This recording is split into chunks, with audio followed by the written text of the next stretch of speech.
There's two phases in the crisis escalation cycle that for meltdowns and other crisis behaviors that problem solving is not a good strategy. It's not going to work. And then there's two phases in which problem solving is a great strategy. Here's one of them.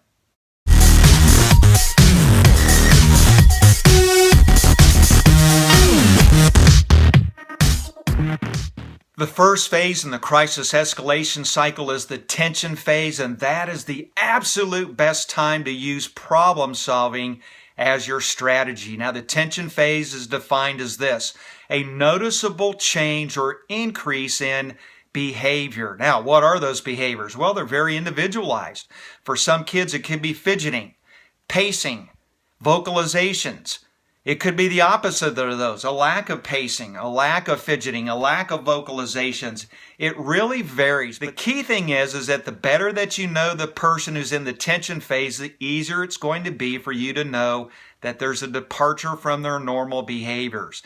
So for caregivers, this is the primary reason why you want to build good, solid relationships with those that you serve, because the better that you know them, the easier it's going to be to tell when they're in the tension phase. Listen, I'm married. My wife does not have to tell me when she's upset with me. I know it long before she says anything because I know her well enough to know that. All right?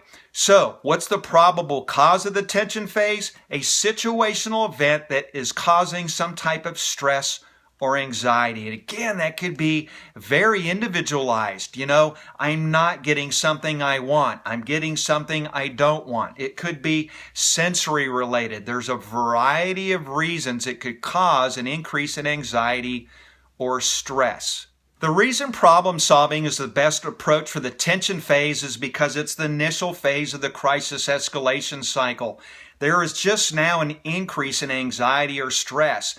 That child or adult is still able to reason, still able to communicate, and this is the best time to work with them to try to solve what the problem is. And that's the solution, basically, to problem solving, is to rectify the situation that's causing that stress or anxiety. Make sure that you're staying calm. Watch your physical and emotional triggers. The more calm you are, the more calm they will be. So try not to get upset yourself. Use a calm voice and very neutral body language. Don't be balling up your fist or making that stressed look on your face, because that causes other people to start to feel that way too. When you can resolve that problem, you'll see that the tension phase will dissipate.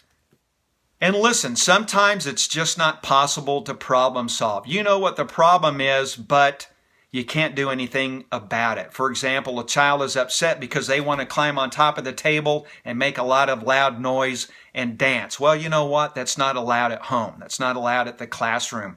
And so in those situations where you know what the problem is, but you can't problem solve, the best thing to do then is one of two things. One, remove the child from that situation or trigger.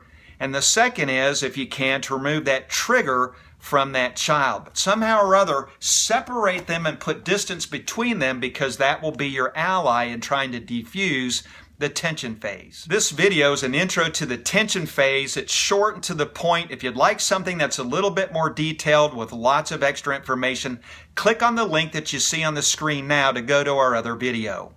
So remember, one of the best phases in the crisis escalation cycle to use problem solving is the tension phase, the first phase of the crisis escalation cycle. Listen, if you have any comments or questions, leave them in the section below. And while you're at it, make sure that you subscribe to our YouTube channel.